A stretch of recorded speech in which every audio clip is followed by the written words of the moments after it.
Hey, I'm sorry about that technical difficulties. It just cut out on us, as sometimes Wi-Fi is wont to do. We were just going through the four key issues that will help you be able to make decisions better as a team. Step one was define the issue. Make sure that it's an issue that's an underlying issue, not a symptom of an issue. So you can argue till you're blue in the face about budget, attendance, but sometimes we need to get back to the why. What's the why behind the issue? And that might be, do people really understand our vision? Do people, because money follows mission, do people understand our mission? Are we clarifying? Are we casting that vision? Are we able to really help people get on board with it? So define the issue, make sure it's not a symptom. And if you can do so in a form of question, it's even better.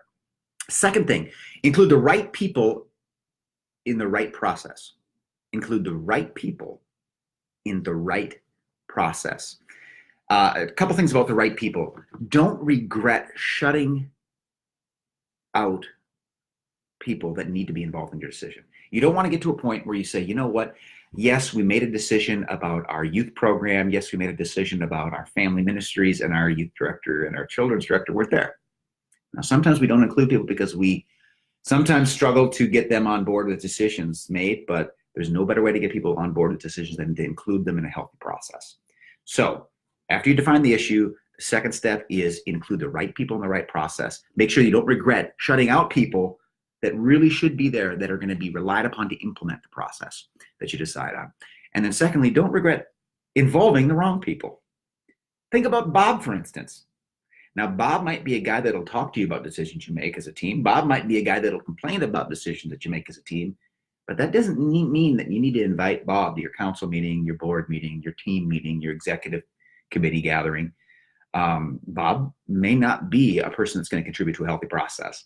So include the right people, and don't feel a need to just grease the squeaky wheel by inviting random people that just might complain afterward. That has to do with your implementation process and how do you create communication and buy-in down the road. But for now, involve the right people. Don't involve the wrong people. I like to say between 4 to 6 people is an ideal team-based decision environment. If I start getting to the 7, 8, 9, 10, 11, 12, 15, 20, I was at the church once, we had a 44-member council.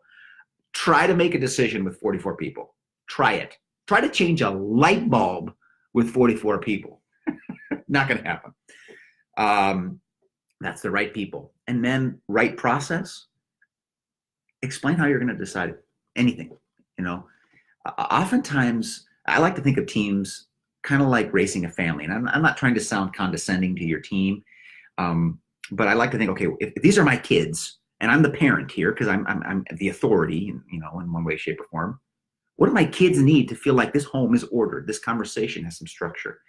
And how are we going to decide? Now that could be this. Look, guys, we're going to decide what time we're going to do some worship rehearsals with our band, and we want to do a run through with everybody involved in worship. I don't want to decide that without your input, though, because you're the ones that are going to be living it out and attending and participating and leading it and inviting volunteers. I don't want to decide without your input. You know what that is? That's a leader makes a decision, but with your help. I'll make it with your help. I don't want to make it without you. That is incredibly honoring to people. Or it could be a little bit more democratic. It could be, look, I'd like us to come to kind of a majority decision.